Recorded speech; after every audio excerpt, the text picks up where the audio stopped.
தஞ்சையில் தொடர் மழை காரணமாக நெல் மூட்டைகள் மழையில் நனைந்து முளைக்க தொடங்கியுள்ளதால் விவசாயிகள் வேதனை அடைந்துள்ளனர். தஞ்சை மாவட்டம் காட்டூர் பகுதியில் உள்ள நேரடி நெல் கொள்முதல் நிலையத்தில் சுமார் 30,000 நெல் மூட்டைகள் தேக்கமடைந்துள்ளன. தொடர் மழை பெய்து வருவதால் நெல் மூட்டைகள் மழையில் நனைந்து நெற்பயிர்கள் முளைக்க தொடங்கியுள்ளது. இதனால் மிகப்பெரிய அளவில் மகசூல் இழப்பு ஏற்பட்டுள்ளதாக விவசாயிகள் வேதனை தெரிவிக்கின்றனர். இந்நிலையில் ஏற்கனவே கொள்முதல் செய்யப்பட்ட நெல் மூட்டைகளை விரைந்து சேமிப்பு கிடங்கிற்கு அனுப்ப வேண்டும் என விவசாயிகள் கோரிக்கை விடுத்துள்ளனர்.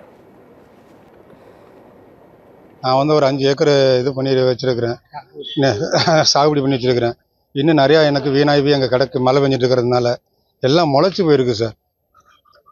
ஈரப்பதம் இல்லாமல் இருந்தால் தான் எடுப்புன்னு சொல்கிறாங்க. ஈரப்பதத்தினாக்கு இப்போ வெயில் அடிச்சா தான் சார் நம்ம காய வைக்க முடியும், உணர்த்தி காய வைக்க முடியும். இப்போ முளைச்சிருக்கு எல்லாமே பார்த்தீங்கன்னா இல்லையா. எங்களுக்கு ஈரப்பதம் இல்லாமல் பிடிக்கணும் சார். இல்லைனாக்கா எங்களுக்கு உரிய இழப்பீடு எங்களுக்கு தரணும் சார். காட்டூர் பஞ்சாயத்தில் எல்லாருக்குமே பார்த்தீங்கனாலே எல்லாருக்குமே தெரியும். இங்கே நீங்கள் இது பண்ணுறத விட இங்கே டிஎன்சியில் கிடைக்கிறதா இப்போ இப்படி இருக்குது. இன்னும் அறுக்காமல் நிறையா இருக்குது சார். போய் பார்த்தீங்கன்னாக்கா எல்லாம் மலையிலேயே கிடக்கு எல்லாமே.